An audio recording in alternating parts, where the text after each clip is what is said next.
Assalamualaikum warahmatullahi wabarakatuh. Berjumpa lagi dengan kami dari channel Gerah Mu'alaf, Edi Prayitno dan Menachem Ali Official. Dan seperti biasa setiap malam Jumat kita akan melakukan kajian Kristologi. Dan seperti biasa saat ini ada Ustadz Menachem Ali. Assalamualaikum Ustadz. Waalaikumsalam warahmatullahi wabarakatuh. Masih sibuk ya ini ya? Bisa dikatakan sibuk? Iya. Bisa juga dikatakan nanti tidak malam sibuk. berangkat Jakarta lagi. Nanti pagi. Ya, jam 4 pagi saya harus ke bandara. Semoga lancar Ustaz. Dan di sebelah kiri saya ini ada superstar Saudara Luga Tambunan. Salam, selamat malam. Gimana kabarnya ini? Ya, puji Tuhan luar biasa. Sekarang lama di Surabaya ini ya? Ya, dalam rangka menggenapi yang ditulis oleh Yakub. Yakub kan harus bekerja 7 tahun gitu. untuk mendapatkan Rahel. Ya. Nah, saya pun harus bertempur untuk mendapatkan Renata. 7 tahun lagi ya? Untuk mendapatkan Renata ya? Ini udah detik-detik terakhir. Tinggal detik terakhir. Jadi ternyata ke Surabaya ada yang dikejar ini. Iya, jadi Tuhan bilang sama saya, lo harus kejar dia. Oh gitu. Haleluya.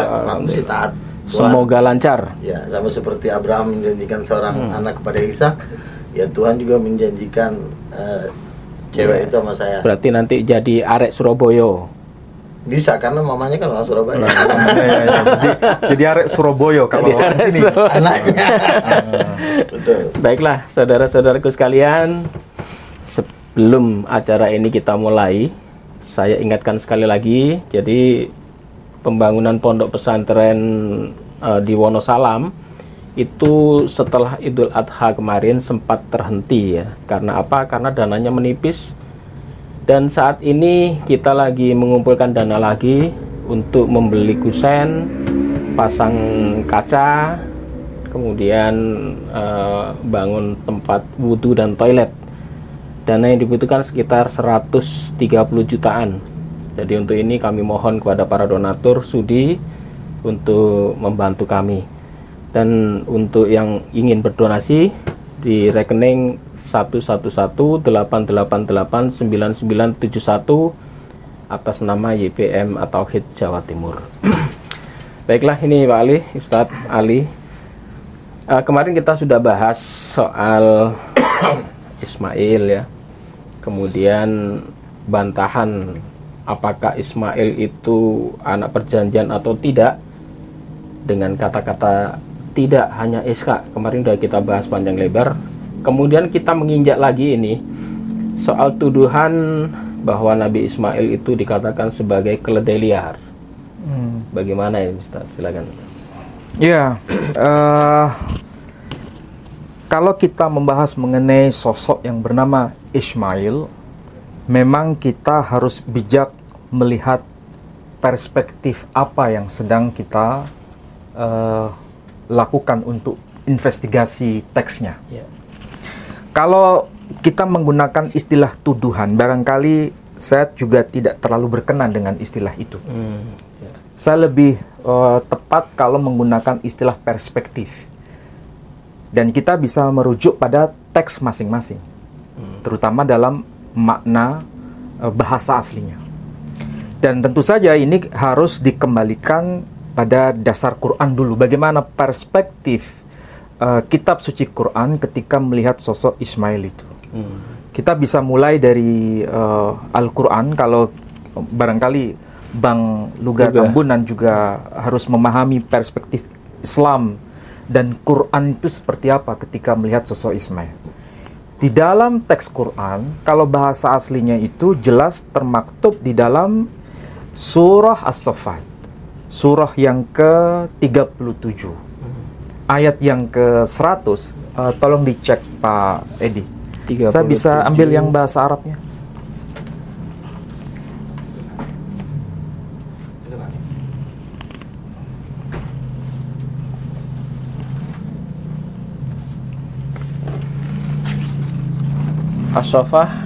As-Saffat ayat 37 As-Saffat ayat 100 ya. As-Saffat ayat yang ke-100 itu Ya Tuhanku, Tolong dibaca. anugerahkanlah kepadaku seorang anak yang termasuk orang yang saleh. Jadi pada ayat yang ke-100 itu dikatakan teks bahasa Arabnya, Rabbi habli minas salihin. Wahai ya Rabb, wahai ya Tuhan, anugerahkan kepadaku, yakni kepada Ibrahim. Dianugerahi apa? Minas salihin. Rabbi habli minas salihin. Keturunan yang saleh. Jadi ini doa Ibrahim, doa yang dipanjatkan Ibrahim kepada Tuhannya. Kalau diterjemahkan dalam bahasa kita Indonesia itu, wahai ya Tuhan, berikanlah kepadaku keturunan yang saleh. Bahasa Arabnya Rabbi habli minas salihin. Doa ini dikabulkan oleh Tuhan dan dijawab oleh Tuhan pada ayat berikutnya. Fabasyarnahu bighulamin halim. Maka kami berikan kepadanya, yakni kepada Abraham, putra yang halim. Jadi di sini konteksnya mengenai putra yang diidamkan oleh Ibrahim, kemudian Tuhan menggenapinya. Kemudian baru terjadi peristiwa besar, yakni peristiwa kurban Abraham bersama sang putra. Baru kemudian pada ayat yang ke-112 itu dikatakan wa basyarnahu bi ishaqa nabiyyam minas shalihin. Maka kami berikan kabar gembira kepadanya tentang kelahiran Ishak sebagai nabi dari antara orang-orang yang saleh. Logikanya, sebelum peristiwa berita kelahiran Ishak, sudah ada berita kelahiran tentang putra yang halim. Berarti siapa putra yang halim itu? Tentu yang dimaksud adalah putra sebelum kelahiran Ishak. Itu logika bahasa Quran ya. Ini kita belum membahas yang lain. Kita bahas dari sisi Al-Quran. Dan dari sisi nama itu jelas sekali. Secara sastra, bahasa sastra itu, ketika Abraham meminta, wahai ya Tuhan, anugerahkan kepadaku keturunan yang saleh, Tuhan menjawab dan dianugerahi keturunan yang halim, anak itu diberi nama sesuai dengan permohonan doa itu, yakni Ismail. Arti harfiahnya dari kata sami'a dan il, artinya Tuhan telah mendengar. Apa itu maksudnya Tuhan telah mendengar? Tuhan telah mendengar doa yang dipanjatkan Ibrahim. Itu konteksnya. Nah, asal-usul Ismail dari doa ratapan Ibrahim itu. Sebagaimana asal-usul nama Ishak juga dari tindakan Sarah yang juga termaktub dalam Al-Quran dari surah Hud. Surah Hud itu surah yang ke-11 ayat yang ke-69. Kemudian dilanjut pada ayat 71. Tolong Pak Edi baca pada ayat yang ke-69. Surah Hud, surah 11 ayat 69. Dan para utusan kami, para malaikat, telah datang kepada Ibrahim dengan membawa kabar gembira. Mereka mengucapkan selamat. Dia, Ibrahim, menjawab, selamat atas kamu. Maka tidak lama kemudian Ibrahim menyuguhkan daging anak sapi yang dipanggang. Oke. Jadi pada ayat 69 itu dikatakan begini, walaqad ja'at rusuluna Ibrahim bil busyra qalu salama. Walaqad, dan sungguh, ja'at, telah datang, rusuluna, para utusan kami, Ibrahim, yakni kepada Ibrahim, bil busyra, membawa kabar sukacita. Qalu, mereka, para utusan Tuhan itu berkata, salama, salam, damai sejahtera. Jadi ini utusan yang dimaksud adalah kalau di dalam kitab-kitab tafsir itu ada 3 malaikat utama, yakni Jibril, Mikail, Israfil. Sementara dalam kitab tradisi Yahudi, Targum, kalau di dalam pasal 18 ayat 1, kitab Kejadian, pasal 18 ayat 1, itu digambarkan ada 3 orang yang datang kepada Abraham. Bang Luga barangkali bisa baca itu teksnya. Kitab Kejadian pasal 18 ayat 1 lanjut ke ayat 2 dan seterusnya itu bicara mengenai 3 orang yang datang kepada Abraham. 18 ayat. Ayat pertama. Kemudian Tuhan menampakkan diri kepada Abraham dekat pohon terbantin di Mamre, sedangkan ia duduk di pintu kemahnya waktu hari panas terik. Ketika ia mengangkat mukanya, ia melihat 3 orang berdiri di depannya. Sesudah dilihatnya mereka ia berlari dari pintu kemahnya, menyongsong mereka, lalu sujudlah ia sampai ke tanah. Nah, jadi di situ peristiwa Abraham, ada tamu-tamu yang datang kepadanya, itu juga dituliskan di dalam Al-Quran. Dan tamu itu bukan sekedar manusia biasa, tapi di situ disebutkan Shlosa Enosim, artinya 3 orang yang datang kepada Abraham. Penjelasan para rabi itu menarik.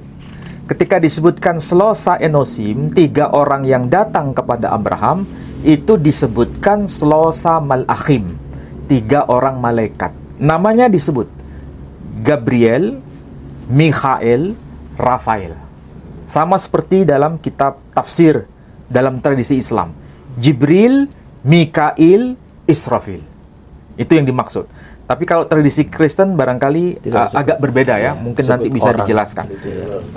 Tapi kalau kita kembalikan pada teks ini, ketika ada tamu yang datang kepada Abraham, ada peristiwa Sarah berada di balik tabir kalau dalam Quran tuh. Dia disebutkan wamra'atuhu qa'imah. Dan istri Abraham itu sedang berdiri di balik tabir. Dia mendengar percakapan antara Abraham dengan 3 orang malaikat tadi dalam rupa manusia, dan dia kemudian fadahikat, dia tertawa. Ketika dia ekspresinya tertawa melihat kabar gembira seperti itu, dan dihubungkan dengan dirinya yang tidak mungkin secara manusiawi, tapi bagi Tuhan tidak ada yang mustahil, kemudian dia tertawa. Fadahikat dalam bahasa Quran. Fabasyarnaha bi Ishak. Maka kemudian dia mendapatkan putra yang bernama Ishak. Namanya Ishak. Ishak secara harfiah bermakna tertawa. Jadi konteksnya jelas. Kalau diberi nama Ishak karena ada kejadian Sarah tertawa. Kenapa namanya Ismail? Karena Abraham memohon kepada Tuhannya diberikan putra dan dikabulkan, maka diabadikan dalam bentuk nama, yakni Ismail, artinya Tuhan telah mendengar. Dan di situ dikatakan fabasyarnahu bighulamin halim, artinya kami berikan kepadanya putra yang halim. Konteksnya kepada Ismail.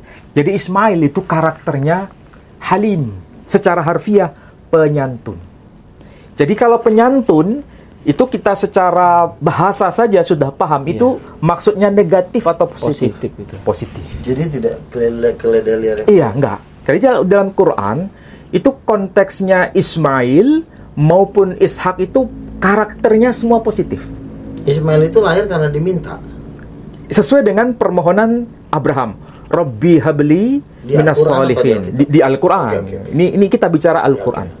Jadi kalau dalam Al-Quran itu permohonan Abraham dikabulkan dan kemudian diabadikan dalam bentuk nama, yakni Ismail, artinya Tuhan telah mendengar. Ishak juga begitu. Ada konteksnya. Sarah tertawa, maka anak itu diberi nama Ishak. Tapi meskipun demikian, keduanya itu karakternya positif. Jadi kalau Ismail disebut ghulam yang halim, putra yang penyantun, sementara Ishak disebut sebagai ghulam yang alim. Alim itu putra yang berpengetahuan. Itu semua bermakna positif, tidak ada yang negatif. Jadi kalau di dalam bahasa Quran itu la nufarriqu baina ahadim mir rusulih. Para nabi, para rasul itu semuanya sejajar. Tidak ada yang lebih, tidak ada yang direndahkan. Ini perspektif Quran ya. Jadi saya tidak bicara dalam konteks ini tuduhan atau bukan tuduhan, tapi bagaimana perspektif Quran. Nah, sedangkan kalau kita kembali pada dokumen di luar Quran, tentu saja konteksnya juga perspektif. Bukan dalam arti ini negatif atau tidak negatif. Kita lihat dari perspektifnya. Nah, kalau seandainya kita lihat dari pribadi Ismail itu unik. Kalau saya bicara dari outsider ya, sebagai pihak di luar, ketika melihat Bible dalam bahasa Ibrani, Ismail itu sebelum dilahirkan itu nampaknya ada sesuatu pesan yang seringkali dijadikan ikhtilaf. Kenapa ikhtilaf? Ikhtilaf itu perbedaan pendapat. Jadi sejak lahir saja dia itu dipahami secara berbeda di antara Bani Israel itu sendiri. Jadi Bani Israel itu kan terbelah dua. Ada yang disebut sebagai Yahudi, ada yang disebut sebagai Samaria. Betul ya?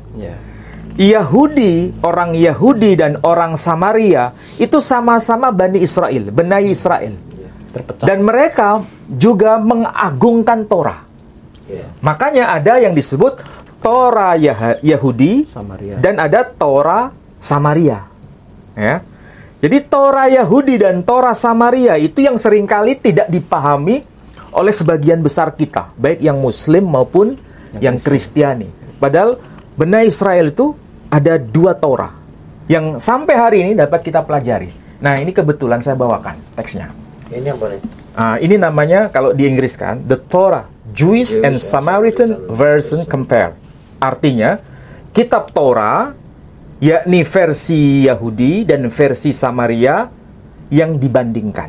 Kalau bahasa Ibraninya jelas di sini tertulis HaTorah Girsa Yehudit Girsa Somronit Behazuva. Maksudnya HaTorah, the Torah kalau bahasa Inggrisnya. Torah itu sendiri. Girsa Yehudit, versi Yahudi, the Girsa Somronit dan versi Samaria Behazuva yang dibandingkan.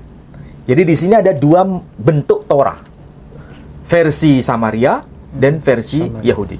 Nah, ketika bicara semenjak Ismail belum dilahirkan, apakah ada dua perspektif yang berbeda menurut kitab Taurat itu? Memang di sini ada dua model penyajian perspektif. Kita lihat di sini ya. Kitab Kejadian, Pak Edi bisa cek atau Bang Luga bisa cek. Kitab Kejadian pasal yang ke-16 ayat 12. Pasal 16 ayat yang ke-12. Saya bacain ya. Iya, boleh. Seorang laki-laki yang lakunya seperti keledai liar, demikianlah nanti anak itu tangannya akan melawan tiap-tiap orang, dan tangan tiap-tiap orang akan melawan dia. Di tempat kediamannya, ia akan menentang semua saudaranya. Nah, kalau dilihat dari versi terjemahan bahasa Indonesia, itu ada 3 pesan di situ. Di ayat yang sama. Pertama, karakter Ismail itu seperti keledai liar. Ya. Yang kedua, dia akan melawan saudara-saudaranya. bukan melawan saudara-saudaranya. Dia akan melawan setiap orang, dan setiap orang akan melawan dia. Jadi ini sudah ada 2 hal yang negatif kan? Pertama, keledai liar. Kedua, dia sukanya melawan, ya kan? Dan negatif itu. Jadi perspektifnya negatif. Dia akan melawan setiap orang dan setiap orang akan melawan dia. Yang ketiga, dia akan menentang semua saudara-saudaranya. Jadi satu ayat itu sudah mengandung 3 pesan, yang 3 pesan itu sama-sama negatif. Betul. Kalau kita lihat di terjemahan yang ini, ini terjemahan versi Lembaga Alkitab Indonesia tahun berapa ini? Tahun berapa nih? Tahun berapa itu? Mungkin bisa dicek tahunnya. 2001. 2001, ya. Jadi tahun 2001 ini berarti Alkitab terjemahan baru, ya, terjemahan baru terbitan tahun 2001. Nah, ini versi yang terbaru lagi, ya. Alkitab terjemahan baru tapi versi edisi kedua. Iya, TB2. TB2. TB2 ya. Ya, TB2 terbitan tahun 2023, ya. Wah, ini terbaru nih. Ya, terbaru. Jadi kalau ini sudah masuk kategori yang lama. Saya pengen dengar. Ini yang baru. Nah, bagaimana perspektif? Saya katakan perspektif karena ini masing-masing penerjemah punya perspektif. Yang pada kitab Kejadian 12. pasal 17 ya. 16-12. 12. Pada ayat yang ke-12 tertulis demikian. Dia akan menjadi seorang manusia seperti keledai liar. Seperti keledai liar. Ya. Masih sama. Terus Maksudnya sama ya, Iya, tapi gaya bahasanya Iya, saja gaya yang berbeda. bahasanya beda. Dia akan menjadi seorang manusia seperti keledai liar. Tangannya akan melawan setiap orang dan tangan setiap orang akan melawan dia. Sama ya, masih sama dengan versi yang terjemahan baru, Iya. edisi 2021. 2021. Dimanapun ia menetap, ia menentang semua saudaranya. Masih sama. Betul ya? Mirip-mirip. Jadi ketiga poin tadi semuanya negatif. Baik yang versi terjemahan baru yang edisi lama, terjemahan baru edisi kedua, ada tiga hal yang sejajar maknanya. Ya. Ketiganya negatif. Ya. 3 poin itu negatif. Nah, kita bandingkan dengan versi yang lebih lama lagi. Tahun 1960. Ini Nah, Alkitab, Lembaga Alkitab Indonesia, Klinker. Jakartanya itu pakai DJ. Nah, Jakarta 1960. Ini versi Klinker. Bagaimana yang tertulis di sini kitab Kejadian? Kejadian saja pakai Kejadian, pakai DJ. Kejadian, oke. Nah, di pasal 16 ayat yang ke-12 tertulis demikian. 16 sebentar. 12. Maka kanak-kanak itu akan menjadi seorang bagal hutan lakunya. Bagal. Seorang bagai hutan lakunya. Bagai hutan. Ya. Dan tangannya akan melawan segala orang, dan tangan segala orang pun akan melawan dia. Jadi dua-duanya negatif ya. Ya. Pertama, seperti bagal hutan lakunya. Seorang bagai hutan lakunya.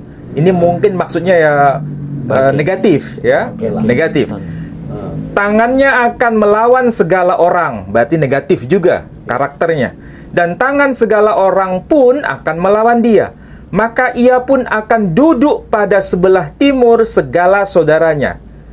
Maka ia pun akan duduk pada sebelah timur segala saudaranya. Ini negatif atau positif? Positif ini kan? Dia akan Ini positif. duduk di sebelah timur dengan Dia saudaranya. duduk, maksudnya dia mendiami kawasan di sebelah timur dengan dengan segala saudaranya. Artinya tidak negatif. Tiga negatif. Oke. Iya. Nah, pertanyaannya sekarang, sebetulnya satu ayat itu informasinya 3 hal negatif semua, atau 2 hal negatif, satu hal yang positif. Kalau dari perbandingan ini, ya, ini kan bicara soal perspektif penerjemah. Tapi kalau kita merujuk pada penerjemahan, mungkin kita kurang puas kalau tidak dikembalikan pada teks aslinya. Ya, pada teks aslinya.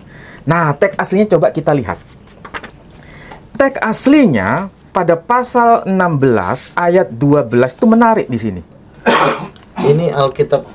Ini yang versi Ibrani, bahasa Ibrani, Torah bahasa Ibrani, versi Yahudi dan versi Samaria. Ada 2 versi. Pasal 16 ayat yang ke-12 tertulis demikian. Ini yang versi Yahudi ya. Yahudi. Versi Yahudi. Tertulis begini. Wahu yihye pere Adam. Di sini ada huruf yang tercetak tebal. Ya. Wahu yihye pere Adam. Yado bikhal wa yadkhal bo wa alfanai qal ahaif yisqan. Kalau diterjemahkan wahu yihye, dan dia akan menjadi pere Adam. Pere itu arti harfiahnya keledai. Keledai liar. Ya, keledai. Adam manusia. Jadi manusia seperti keledai liar. Yado bikhal wa yadkhalbo. ini bisa diterjemahkan dua nanti. Karena nanti akan saya berikan contoh terjemahannya. Tapi teksnya begini, Ibraninya. Wa yado bikhal wa yadkhal bo wa alfanai qal ahayf yisqan. Ini teks Ibraninya ya. Yang ingin saya tekankan di sini ada satu kata, jadi kata pere. Pere kemudian diikuti kata Adam. Artinya keledai liar, manusia seperti keledai liar. Kalau versi yang di sini tidak tertulis pere. Ini versi Samaria.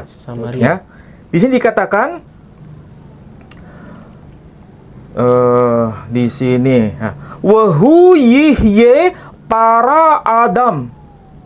Para Adam. Para itu bukan keledai. Subur. Manusia yang subur. Manusia yang subur. Jadi bukan manusia keledai liar, tapi manusia yang subur. Para Adam yadu bikhal wa yadkhal bo wa alpanai qal ahayf yisqan. Jadi kata di sini itu ada satu kata yang diperselisihkan. Sebetulnya bacaannya itu pere atau para. Pakai huruf alef atau pakai huruf he. Kalau versi Samaria pakai huruf he. Kalau versi Yahudi pakai huruf alef. Itulah sebabnya saya bawakan yang versi terjemahan Inggrisnya yang dibandingkan. Nah, ini diterjemahkan oleh seorang ahli dari kalangan orang Samaria sendiri. Namanya Benyamin Sedaka. Saya kenal baik bersama beliau dan komunikasi dengan beliau. Dan memang begitu seharusnya penerjemahan yang tepat menurut perspektif Taurat Samaria. Jadi menurut Benyamin Sedaka, yang betul adalah versi Samaria, bukan versi Yahudi. Hanya dalam satu huruf saja, alef atau huruf he. Nah, bagaimana penerjemahan di sini? Di pasal 16 ayat yang ke-12, perhatikan. Ini kalau saya terjemahkan ya ke bahasa Indonesia. Ini kalau di sini tertulis and he will be a wild man, dia akan menjadi manusia liar. Ya, di sini. Tangannya akan melawan setiap orang dan tangan setiap orang akan melawan dia. Dan dia akan tinggal di hadapan saudara-saudaranya. Tinggal ya, berhadapan. Dia tinggal berhadapan, di hadirat maksudnya, presence. Di hadirat semua saudara-saudaranya. Berarti dari sini kalau diterjemahkan, yang negatif dua hal. Menjadi manusia liar, dia akan melawan setiap orang. Dan setiap orang akan melawan dia. Yang positif, yang bagian akhir. Dan dia akan tinggal di hadirat semua saudara-saudaranya. Ini yang versi Yahudi. Versi Samaria, semua positif. Coba, ini kalau diterjemahkan ya. Dan dia akan menjadi manusia yang subur. Produktif. Dan tangannya akan bersama-sama setiap orang. Bersama-sama setiap orang. Jadi bukan melawan, tapi bersama-sama, bahu-membahu dengan setiap orang. Mungkin ya bahasa sederhananya itu bekerja sama, bukan saling melawan. Dan tangan setiap orang akan bersama-sama dengan dia. Ini yang versi Samaria ya. Yang ketiga, dan dia akan tinggal di antara semua saudara-saudaranya. Berarti semuanya positif.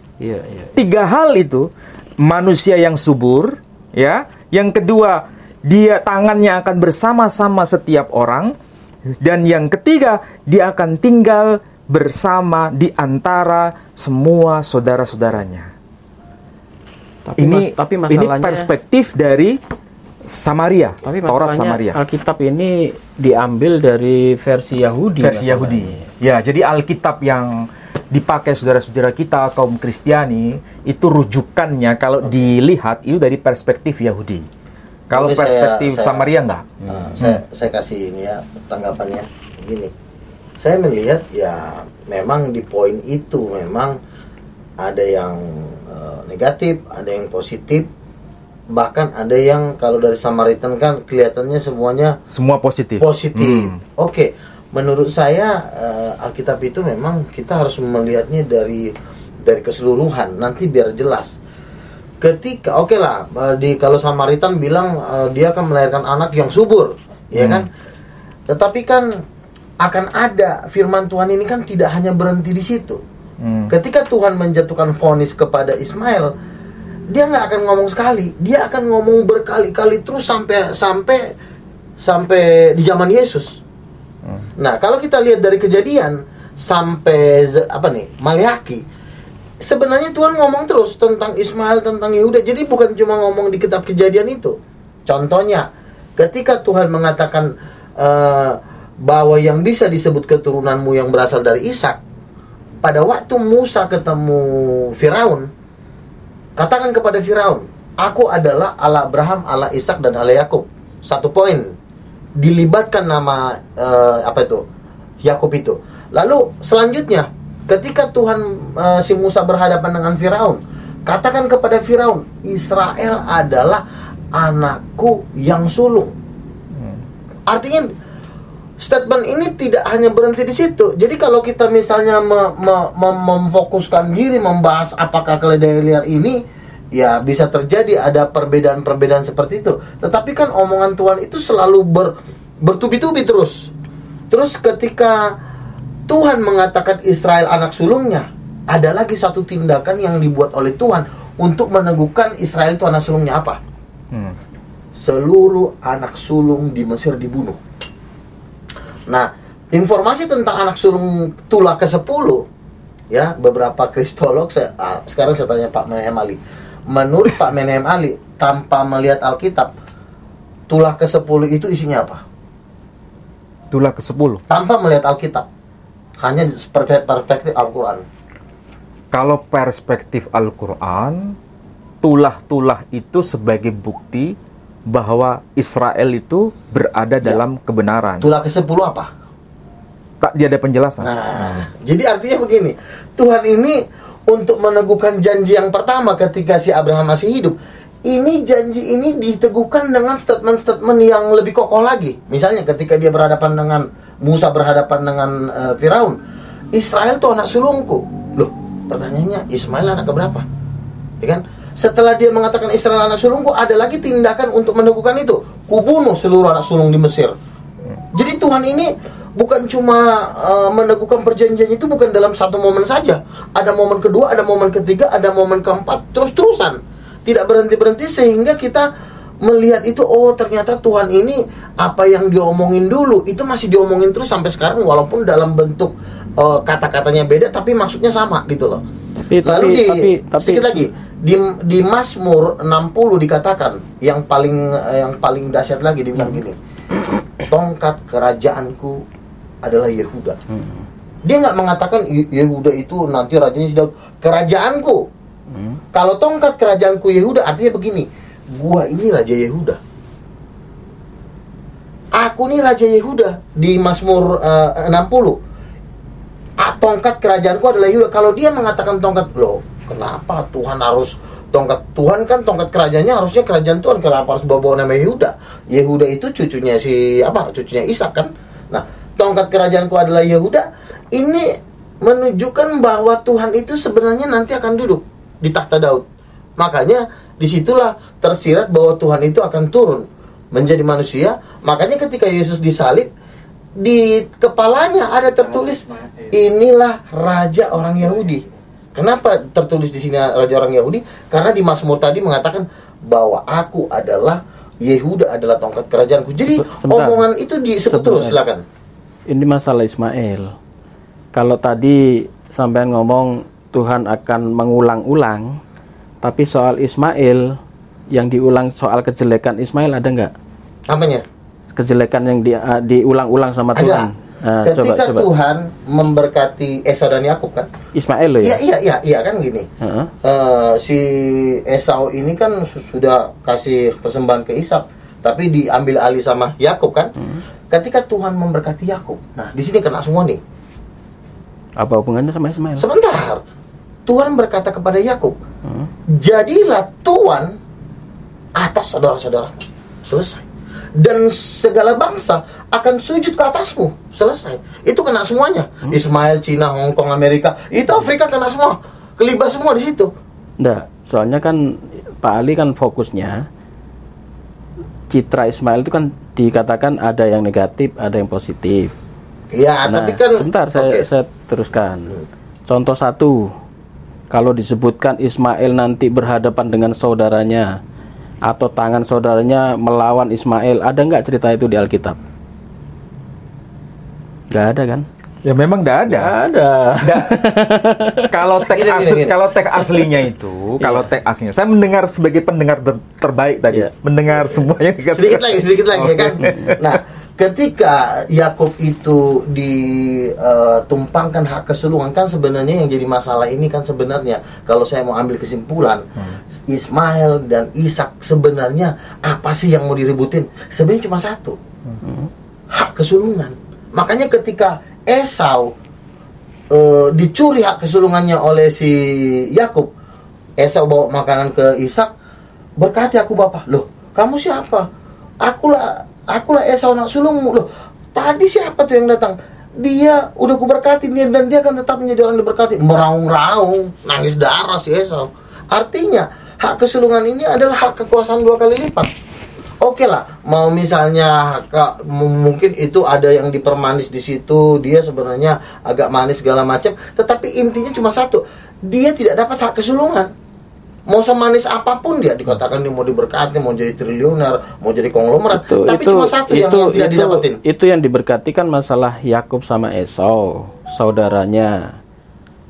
Tapi tidak melangkah ke Ismail. Tapi kan begini loh, berkat Abraham ini kan turun ke Ishak. Berkat yang diberikan kepada Ishak ini akan turun lagi kepada Yehuda. Kisah Ishak itu pemberkati anaknya 2 orang itu hanya memperebutkan hartanya Ishak saja, bukan hartanya Ismail. Dari nubuatannya kan kelihatan nanti kan. Begini loh Pak, nubuatannya ini kan gini loh, nubuatan Tuhan kepada Ishak bukan cuma ini ruko yang sebelah sana buat kamu ya, enggak.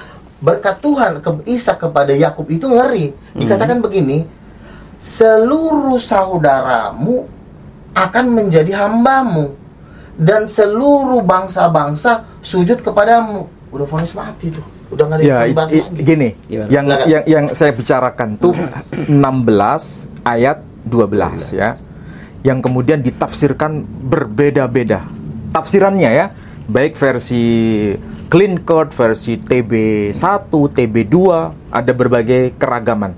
Tapi kalau itu dikembalikan pada teks terjemahan, memang perspektifnya berbeda. Kalau kita kembalikan ke teks asli, memang sejak awal teks aslinya itu dipahami dan ditulis dengan tulisan yang berbeda. Itu masalahnya. Maksud saya Pak Menemali, kalau kita membahas Alkitab itu, maksudnya jangan terlalu terfokus di satu ayat sehingga kita menghabiskan waktu situ. Nggak, jadi artinya ini justru kalau kita bandingkan dengan ucapan Tuhan kepada Abraham itu nyambung.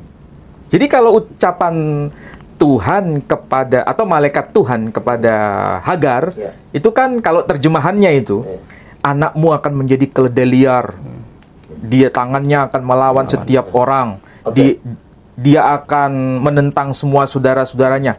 Itu kan bahasa duka cita sebetulnya.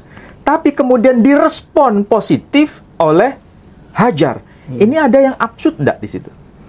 Hanya dalam konteks ini kita sudah bisa tahu bagaimana mungkin Hagar melakukan tindakan untuk menerima apa yang dikatakan malaikat Tuhan, tapi justru berita yang diterima itu sangat negatif. Ini kan absurd. Karena apa? Kuncinya di satu kata ini, yakni kata pere. Sementara kata pere itu tidak disepakati dari Taurat Samaria. Karena Taurat Samaria justru mengatakan para Adam, bukan pere Adam. Artinya manusia yang subur, dia akan bekerja sama dengan orang lain. Orang lain bersama-sama dengan dia. Di hadapan saudara-saudaranya dia akan tinggal. Itu kan positif semua.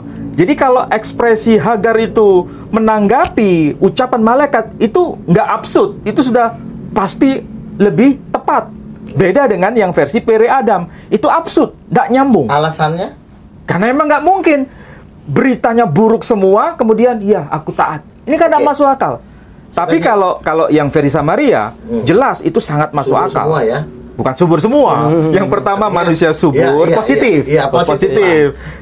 Tangannya Oke. akan bersama-sama dengan orang lain. Itu kan berita sukacita semua. Saya kasih bantahan sekali lagi. Gini, ketika di Samaritan dikatakan dia subur dan dia ngumpul dengan saudaranya, kan itu kan berita-berita positif. Ya kan? Kita kembali lagi, apa alasannya sehingga dia menjadi orang subur? Itu kan? Ya. Masih ingat nggak waktu Salomo dengan punya 2 anak yang ribut, ketika yang satu mau anaknya diperebutkan, yang mau dipotong, ketika ibu yang punya anak itu, jangan dibunuh deh, biarin aja anak itu buat kau, karena dia merasa itu anaknya. Hal ini sama sebenarnya. Samanya di mana? Gini, si Ismail lahir, pertanyaannya, apakah terjadi surat-suratan cinta antara si Sarah dan si Hagar? Itu ada hubungan cinta nggak mereka?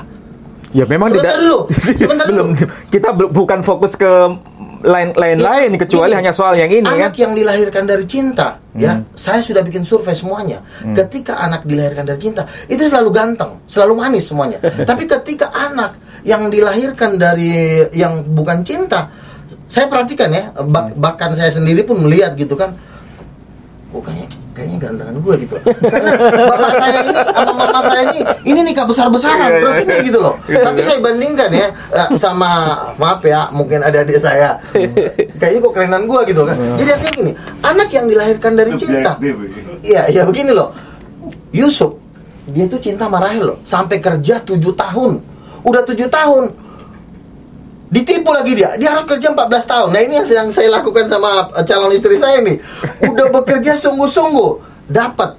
Gua yakin anak gua pasti kayak bule yang cantik banget kayak malaikat. Tapi ketika gua nggak sabar, udahlah Tuhan, yang di tengah jalan aja deh. Misalnya nggak sabar gua juga pengen hidup. Ketika anak gua lahir dari situ, pasti mukanya beda. Iya, lebih ganteng nanti ya. Lebih ganteng dari Bali ya. Jadi gitu Bali. Ya. Anak yang dilahirkan dari cinta itu selalu dahsyat. Anak yang dilahirkan dari, makanya saya bilang, ketika lo dibilang orang manis, alasannya apa? Kita lihat dari mak bapaknya, keren nggak kehidupannya. Kalau misalnya nggak keren, lo ngaku cantik juga gue nggak percaya, karena kan itu kan dari atasnya. Alasannya ada. Kenapa anaknya manis? Karena bapak emaknya manis. Kenapa anaknya misalnya nggak manis? Ya mungkin bapak emaknya kurang beres gitu loh. Jadi jangan kita lihat dari satu teks, kita lihat alasannya apa. Setiap anak yang dilahirkan dari cinta pasti keren, manis. Gue yakin rata-rata anak pertama tuh selalu lebih manis. Karena kenapa? Itu bapak emaknya lagi kejar-kejaran itu. Mungkin perjuangannya segala macam. Ya memang jelas kan Ismail anak pertama, memang diakui. Memang diakui Ismail tuh anak pertama dari bapaknya. Bapak mamanya bikin pesta nikah nggak? Besar-besaran nggak? Bukan masalah pesta nikah biasanya ini. kalau cinta tuh nikahnya tuh pasti heboh. Ini bukan persoalan masalah Seandainya cinta. nih Bang nih ya, kalau misalnya Abraham 99, Hagar umur berapa? Tidak ada penjelasan. Katakanlah dia Tidak ada umur 23. penjelasan. Oh, Ketika mereka nikah, itu hanya perkiraan. pasti tukang gosip, ini kok nggak asik banget sih gitu loh. Kalau tafsiran-tafsiran itu bisa kemungkinan A, Tapi bisa perlu juga kemungkinan artinya B. memang selalu anak yang hasil dari cinta itu selalu indah, Bang, gitu loh. Ya, tapi yang kita Oke, silakan, kembali lagi kita deh. pahami Oke. itu dari Jadi, soal satu kata itu yang kemudian memberikan makna yang berbeda. Versi Taurat Yahudi itu negatif, versi Taurat Samaria itu positif. Positif semua. Karena yang satu pakai istilah pere, yang satu pakai istilah para. Ini- Dan istilah para itu nanti konteksnya dengan Abraham. Tahu nggak Samaritan itu kasusnya gimana? Kita Itu belum kawin campur itu. kita belum bicara mana Oke. mana yang Jiwa asli. mereka memang labil itu Samaria gitu ya. Ya itu kan lagi-lagi ini tuduhan nanti ya. Tuduhan. Iya, emang orang Samaria itu memang karena mereka tuh kawin campur sama bangsa lain, Ya makanya mereka persoalannya bikin- menurut siapa? Apa? Menurut siapa? Orang Yahudi kan Nah, iya nggak mau menurut bergaul Yahudi. sama mereka. Tapi menurut orang Oke, Samaria oke. sendiri Oke, tidak oke. begitu. Oke lah. Jadi ini soal siapa yang merasa paling benar Tauratnya. Oke. Bagi orang Samaria, Taurat Samaria itu yang paling benar. Bagi orang Yahudi, Taurat Yahudi itu yang paling benar. Masalahnya, Tauratnya Musa itu Taurat versi Yahudi atau Taurat versi Samaria? Itu yang sampai sekarang nggak ketemu. Tapi menurut saya Samaritan itu barisan sakit hati. Karena mereka keturunan dari orang bagaimana sama bangsa lain. Orang Yahudi itu nggak mau. Sekarang kalau misalnya Taurat Samaria itu yang keliru, kita perhatikan ucapan Tuhan kepada siapa itu Hagar, pakai istilah pere atau istilah para. Itu diperdebatkan. Ya. Sementara apakah ada ucapan Tuhan pakai istilah para kepada Abraham dan maknanya positif? Ada. Di mana itu? Dalam kitab Kejadian pasal 17 ayat 20. Coba cek. 17 ayat 20.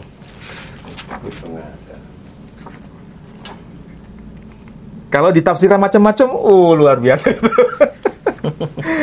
Bisa kemana-mana soal cantik tidak cantik ya. Pengaruh. Kalau kita lihat bapaknya cinta banget sama emaknya, pasti anaknya cantik. Pasal 17 ayat 20. Coba perhatikan. 17 20. Tolong baca. Pasal 17 ayat 20. 17 ayat 20. Nah. Yang keras.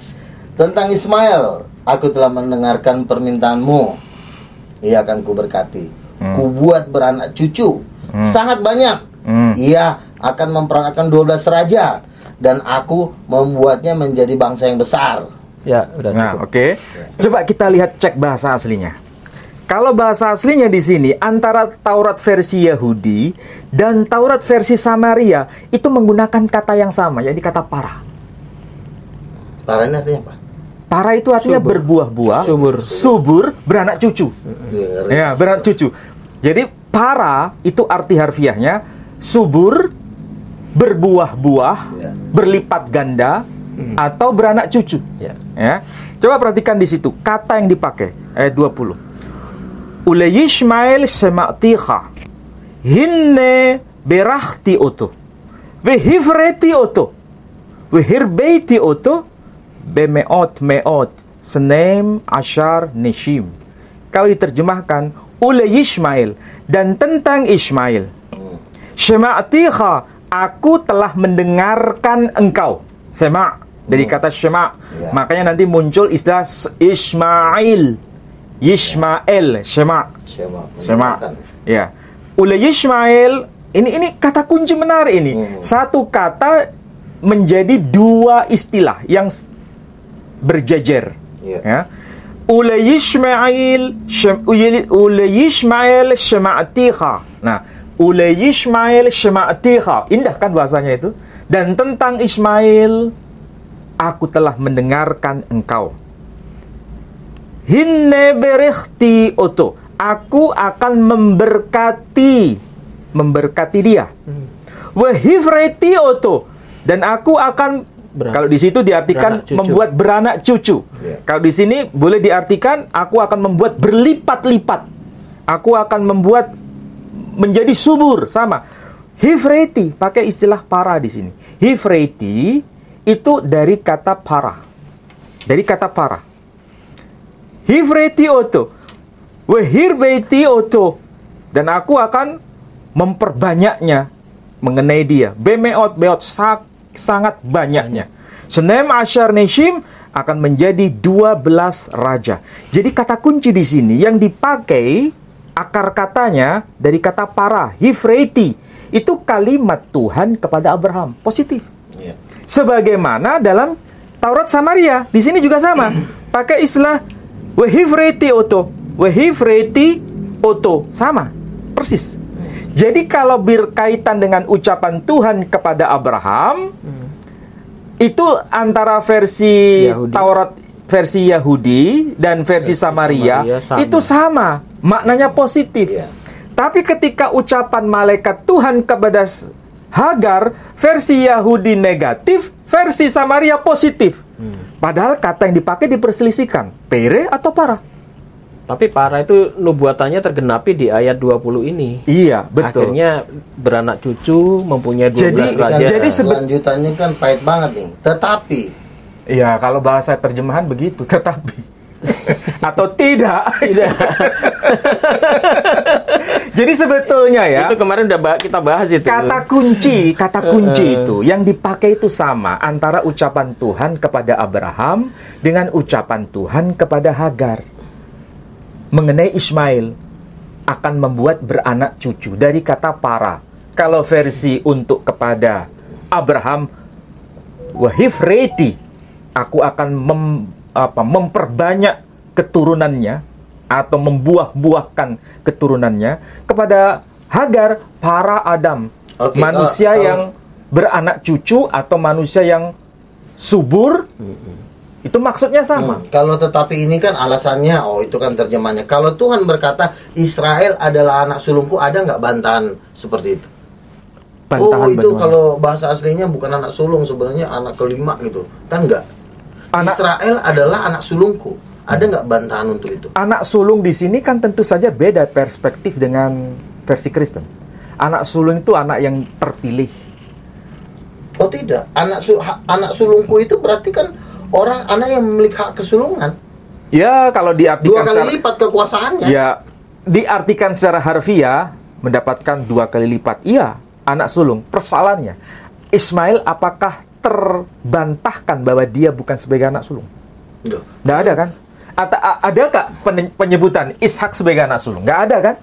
Tuhan itu tidak pernah mengatakan Ismail adalah anak sulungku. Sebagaimana Tuhan nggak pernah berkata Ishak sebagai anak sulung. Nggak pernah.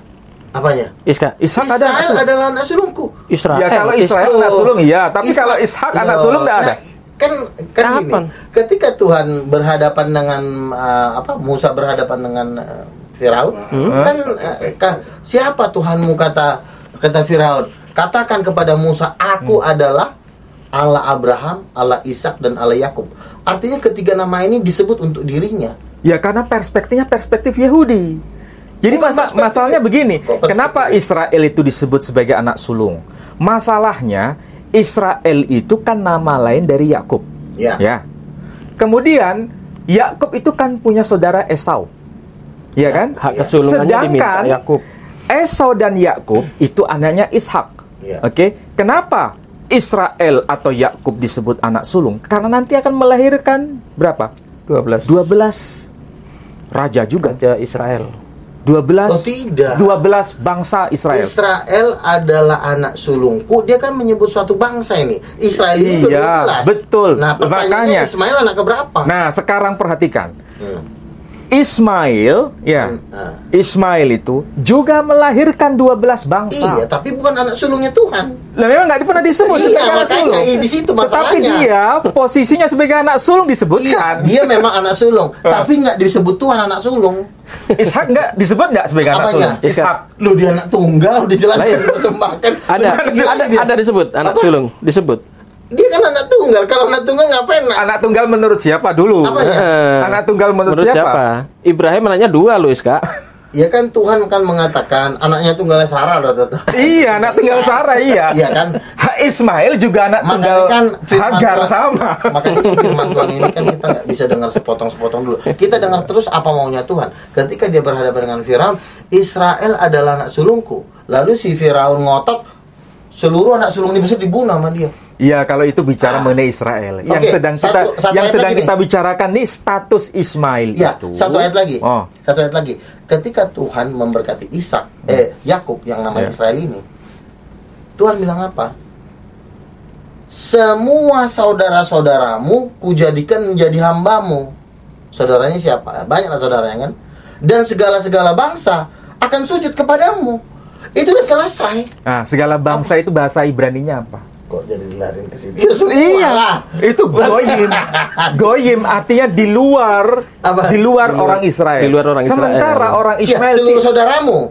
Ismail saudaranya enggak? Sepupuan kok. Orang satu bapak. Saudara di situ saudara kandung dari Ishak. Maksudnya anak dari Ishak. Dari Yakub. Saudaranya Yakub itu kan cuma Esau. Saudaramu maksudnya saudara dalam konteks enggak dong. Namanya saudara itu sepupu juga dong. Oh, bukan. Saudara tiri juga loh. Lo kan masih satu bapak itu. Terus itu bukan saudara tiri. Itu bukan saudara tiri, itu pamannya beda. Gini aja. Kenyataannya gimana? Apanya? Kenyataannya gimana? Sekarang. Nah kan gini kan, ketika Tuhan mengatakan kepada Israel, seluruh bangsa akan sujud kepadamu dan seluruh saudaramu 2 kali, saudaranya sujud kepada dia, seluruh bangsa dijadikan hambanya. Iya. Kenyataannya? Enggak. Oh enggak dong. Malam enggak. Siapa yang bisa bangkit dari antara orang mati? Kan cuma Yesus. Ini lari ke sana. Itu penggenapan terakhirnya. Kok lari ke sana? Ketika orang yang, mati, yang sedang kita bicarakan itu bukan bahas mengenai Yesus, kita bahas mengenai ya kan Ismail. ditanya, kenyataannya Yesus kan Yehuda kan, Yesus kan Yehuda, ya kan? Itu kotak gatuk. Apanya? Namanya itu ilmu kotak gatuk. Bukti, kan Bapak menanya, bukti kan faktanya ada nggak Yehuda itu berkuasa atas bangsa-bangsa? Cuma satu suku Yehuda yang bisa bangkit dari antara mati, itu Yesus. Dialah menggenapi perkataan itu. Kita fokus saja Ya, di Ismail. yang sedang kita bicarakan bahas ini fokus bagaimana saja. Tuhan bicara Kan mengenai pertanyaan Ismail. makanya faktanya mana? Soalnya sampean udah melebar kemana-mana gitu loh. Kan ditanya faktanya kemana? Oke, kita kembali lagi tadi. Tuhan si Ishak menubuatkan, artinya kan Tuhan berfirman kan bahwa jadilah saudara-saudaramu akan menjadi hambamu. Satu, saudara-saudaranya, ya. Terus bangsa-bangsa akan sujud Nggak usah kepadamu. lari ke sana lagi. Ini bahas Ismail. Sekarang begini. Bagaimana ucapan Tuhan kepada Abraham di kitab Kejadian pasal 17 ayat 20? Itu kan positif semua. Aku akan memberkati dia. Akan memperbanyak anak cucunya. Ya, tetapi akan itu nggak muncul. dibaca abang tadi. Tetapi Ya. perjanjianku akan kuadakan dengan Ishak yang akan lahir padamu pada tahun ini. Dan oleh yang bisa disebut keturunanmu yang berasal dari Ishak. Tuh. Sebab yang bisa disebut keturunanmu cuma yang berasal dari Ishak. Jadi Ya. nggak bisa Ismail ini nggak bisa dibilang keturunan Abraham. Oh, itu sudah kita bahas di kemarin. Kemarin itu ya. Iya. Nanti kita bahas yang ini Jadi dulu, yang kan? kita bahas yang ini Satu-satu dulu ya. Artinya apa? Iya. Ucapan Tuhan kepada Abraham itu nuansanya positif mengenai Ismail. Dan itu pakai istilah wahivreti, positif. Tidak dipungkiri di situ. Baik versi Yahudi maupun versi Samaria. Oke, saya mau bertanya. Ini belum selesai saya bilang. Jadi Abraham mendapatkan nubuatan mengenai Ismail dari Tuhan sendiri bahwa Ismail ini positif. Sesuai dengan apa yang tertulis di kitab Tauratnya versi Yahudi dan versi Samaria. Yang menjadi problem itu adalah ucapan malaikat Tuhan kepada Hagar. Itu pakai istilah pere Adam menurut versi Yahudi atau menurut versi Samaria yang disebut para Adam. Kalau versi Samaria antara ucapan Tuhan kepada Abraham dan ucapan Tuhan kepada Hagar itu senafas, satu bahasa, satu pemahaman, Cuma satu maknya nubuatan. Maknanya sama. Emaknya yang beda gitu. Bukan masalah emak ini bicara mengenai ungkapan yang dipakai Tuhan kepada Abraham dan kepada Hagar itu sama. Nah, yang versi Yahudi ini problemnya adalah ucapan Tuhan kepada Abraham positif, ucapan Tuhan kepada Hagar negatif, tapi ekspresi Hagar bersuka cita. Senang. Ini kan paradoks. Ada yang beda. Bersuka cita. Dia kan oke, saya akan kembali. Padahal itu kan nubuatannya negatif semua. Biar kembalilah engkau kepada Tuhanmu. Aku ditindas, biarkan engkau ditindas kata. Gini. Itu kan absurd sebetulnya. Sebentar, saya luruskan sedikit. Itu kan tadi udah disebutkan tiga poin di ayat untuk yang Ismail sama. ya. Pertama untuk Pere dan Para. Ternyata Para itu terusannya kan ada ini. Ternyata Para itu subur, beranak cucu kan. Coba saya ambil yang ketiga. Dia akan melawan saudara-saudaranya. Coba sampean ceritakan di Alkitab Nabi Ismail melawan bangsa Israel. Coba ayat berapa? Ya pada kenyataan. Gak ada. Kita kan ditindas. Kayak mau bangun gereja, tutup. Ini kan sampean tadi udah bilang nubuatan Kan ini. ditanya, ada nggak Ismail menindas orang Kristen? Iya, kami bangun gereja susah. Sampean tadi kalau besok kami bikin bangun. Gak usah lebar ke sana. Tadi sampean kan bilang nubuatan Ismail ini bahkan dibahas sampai ke Malaiki, sampai ke Perjanjian Baru kan. Gak usah ke sini lah. Saya ambil poin yang ketiga di nubuatan yang negatif tadi. Yang terakhir bahwa Ismail akan berhadapan dengan saudara-saudaranya. Dalam kata lain mungkin berperang atau apa. Coba ceritakan ayat Ismail berperang dengan orang Israel. Salib. Bukan. Itu barangkali dibahas di lain kesempatan. Ini nyari pertanyaan yang kita harus mikir dulu. Sengaja nih pertanyaannya gitu. Itu nggak perlu dibahas di forum ini, di forum yang lain. Gitu ya. Tapi yang jelas di sini sudah ada pemahaman bahwa iya. kita sudah ada titik temu nih. Titik temunya apa? Bahwa ucapan Tuhan kepada Abraham itu positif. Sekali lagi terakhir ya.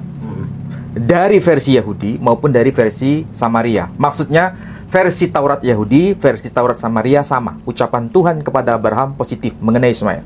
Ucapan Tuhan atau malaikat Tuhan kepada Hagar versi Samaria positif, tapi versi Yahudi negatif. Hanya satu huruf yang Pertanyaan dipersoalkan. saya yang terakhir lah. Lebih cinta mana Abraham kepada si Sarah atau si Hagar? Dua-duanya. Lebih cinta mana? Dua-duanya. Emang ada ayatnya? Bukti bahwa cinta Si Sarah dicolek sama Firaun.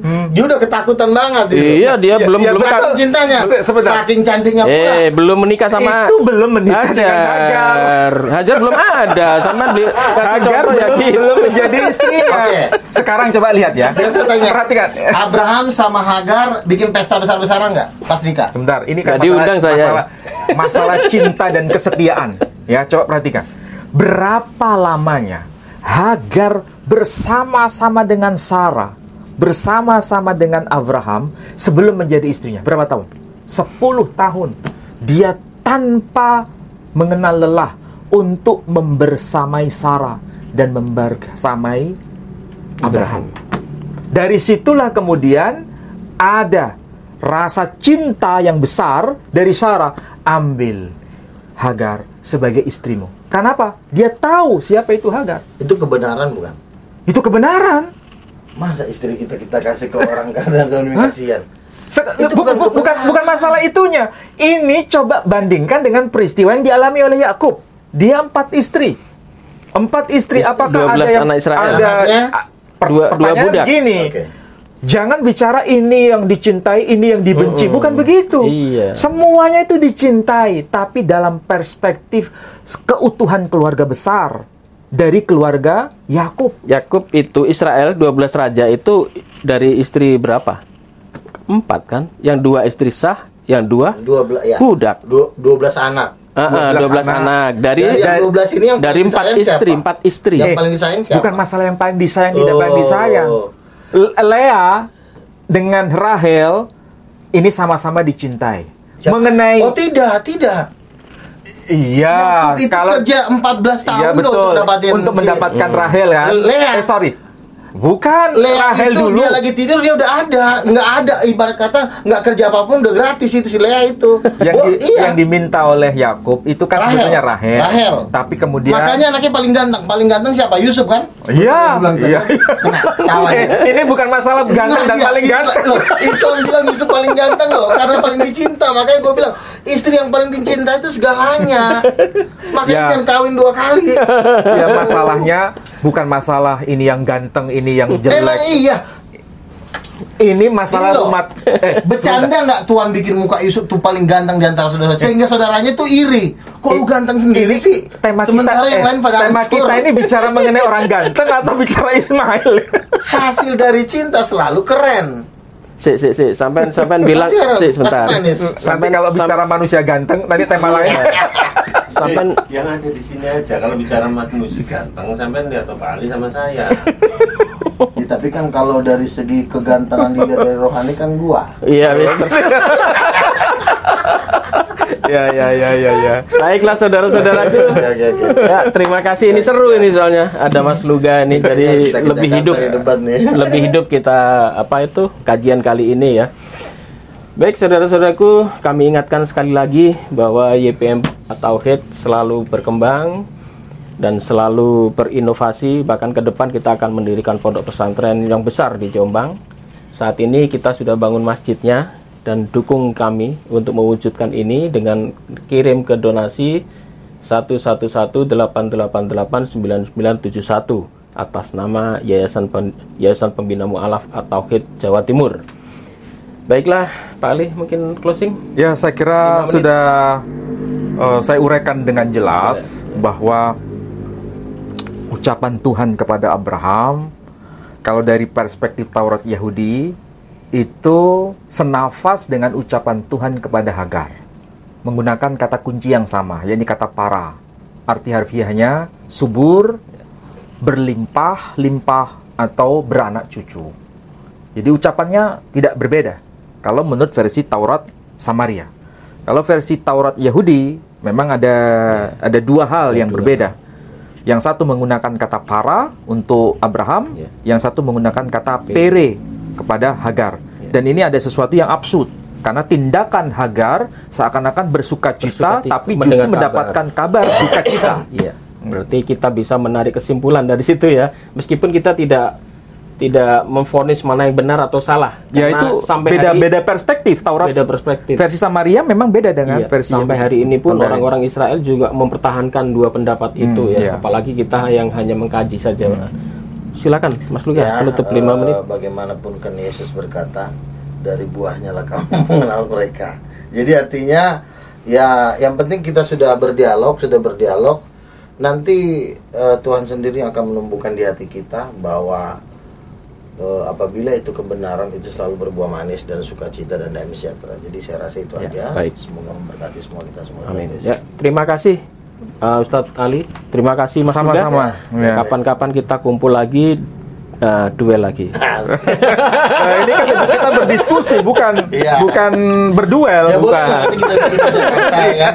Biar itu kayaknya moderator udah pas nih. Biar itu judulnya nanti yang dibikin duel itu.